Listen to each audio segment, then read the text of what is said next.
अस्सलाम वालेकुम गाइस। तो कैसे हो सब लोग? This is me Rahman Sheema. Welcome and welcome back to new YouTube video. तो आज की इस वीडियो में हम डिस्कस करेंगे कनाडा और इंडिया के दरमियान बढ़ती political instability due to some reasons. Obviously Justin Trudeau happen to India, but उनका कोई पॉलिटिकली सोल्यूशन नहीं निकला। तो इसका इम्पैक्ट जो इंडियन सिटीजन्स पे वो आएगा वो ये है कि वो Indians will not get their visa approve, क्योंकि कैनेडियन एम्बेसी ने एप्लीकेशन लेना बंद कर दिया हो, चाहे किसी भी टाइप का वीज़ा हो। जो ऑलरेडी वीज़ा एप्लीकेशन डाल चुके हैं, उनका वीज़ा लग चुका है, they will easily travel to Canada. और जिनके पास पासपोर्ट है, कैनेडियन पीआर है, होल्डर्स हैं, वो भी कनाडा ट्रैवल कर लेंगे, उन्हें कोई इशू नहीं आएगा। This might open doors for other countries. Because आपको बताते चलो, अगर कनाडा में 10 लाख इमिग्रेंट्स आते थे तो उसमें से 5 से 6 लाख इमिग्रेंट्स जो वो थे जो इंडिया से आते थे। आपको इधर हर चौथा बंदा इंडियन नज़र आएगा। So at this point it's becoming very difficult situation. But आपको फिर बताता चलूँ कि this might open door for other countries. For example अगर आपको 2022 के स्टैट्स बताऊँ तो 9 से 10 लाख बच्चे आए थे Canada as an international students to study, जिसमें से 50 to 60% वो बच्चे थे जो इंडिया से आए हुए थे। तो मतलब एक बहुत बड़ी तादाद में बच्चे आते थे इंडिया से, और जो अब नहीं आएंगे, मेजोरिटी आती थी पंजाब से। तो ये जो पॉलिटिकल इशू क्रिएट हुआ है ये भी पंजाब से ही रिलेटेड है। सो उनकी पॉलिटिकल इंस्टेबिलिटी चल रही है। हम ज़्यादा इसके बारे में नहीं डिस्कस करेंगे। So the point to discuss here is good news for Pakistani students who are willing and want to come to Canada to study. Because अगर 50 से 60% बच्चे इंडिया से आते थे जो कि अब नहीं आएंगे, क्योंकि इंडिया ने अपनी एम्बेसी को एप्लीकेशन लेने से ही मना कर दिया, क्योंकि जो उनकी पॉलिटिकल इंस्टेबिलिटी है विद कनाडा वो इतनी बढ़ चुकी है कि अब वो एप्लीकेशन ही नहीं लेंगे। मतलब कि उधर से अब कोई वीज़ा आएगा ही नहीं, मतलब कोई स्टूडेंट्स नहीं आएंगे।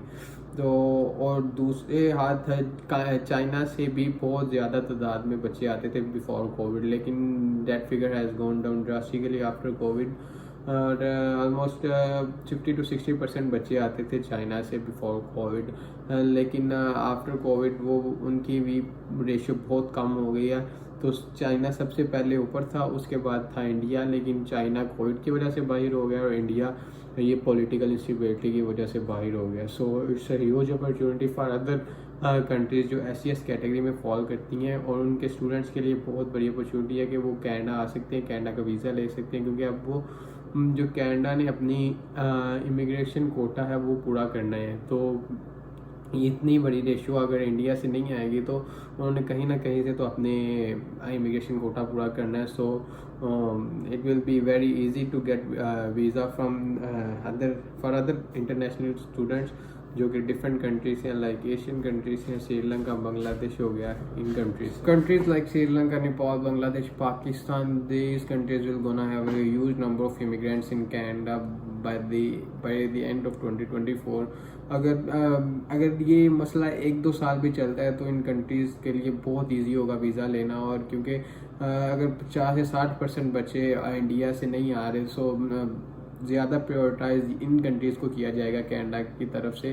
और अगर हम पाकिस्तान की बात करें तो पाकिस्तान की रेशियो थी 5 to 6% बच्चे आते थे कनाडा आउट ऑफ 10 है, क्योंकि पाकिस्तान की रेशियो वीज़ा अप्रूवल रेशियो बहुत कम थी। SCS कैटेगरी में अब 52% है, लेकिन अब वो ड्रास्टिकली चली जाएगी 80 to 90%, क्योंकि अब पाकिस्तान को प्रायोरिटाइज किया जाएगा इस सिचुएशन में।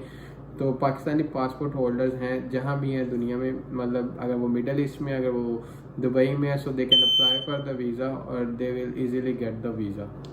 फॉर नाउ जो इंडेक्स आपके पास अवेलेबल हैं, और गुड न्यूज़ जो है कि अब पाकिस्तानी पासपोर्ट पे वीज़े लगेंगे, चाहे वो इंटरनेशनल स्टूडेंट वीज़ा हो, चाहे वो विजिट वीज़ा हो।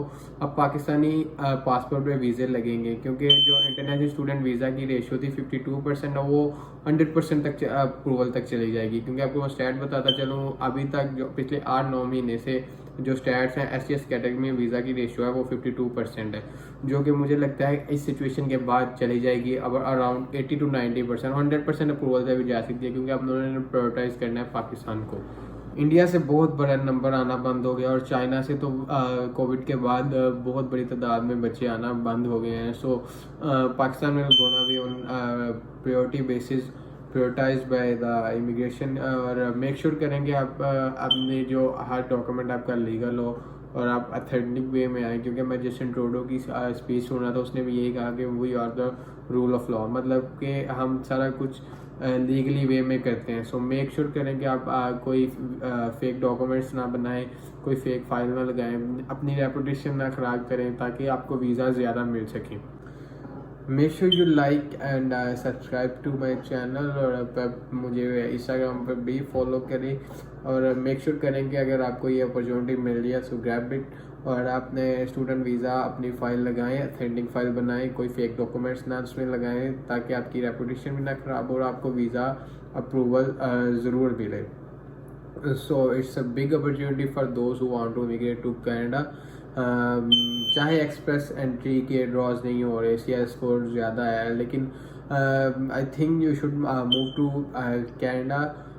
ये सिचुएशन ज़्यादा देर नहीं रहेगी, सो ये अपॉर्चुनिटी आपको बार बार नहीं मिलती है ऐसी, तो I think you should come to Canada, और it's a best time to immigrate, क्योंकि आप वीज़ा रेशो काफ़ी ज़्यादा हो जाएगी। So make sure you like and subscribe to my channel, और ऐसी वीडियोज़ आती रहेंगी, सो स्टे ट्यून, और मिलते हैं आपको नेक्स्ट वीडियो में। तब तक के लिए अल्लाह हाफिज़ और लाइक करना।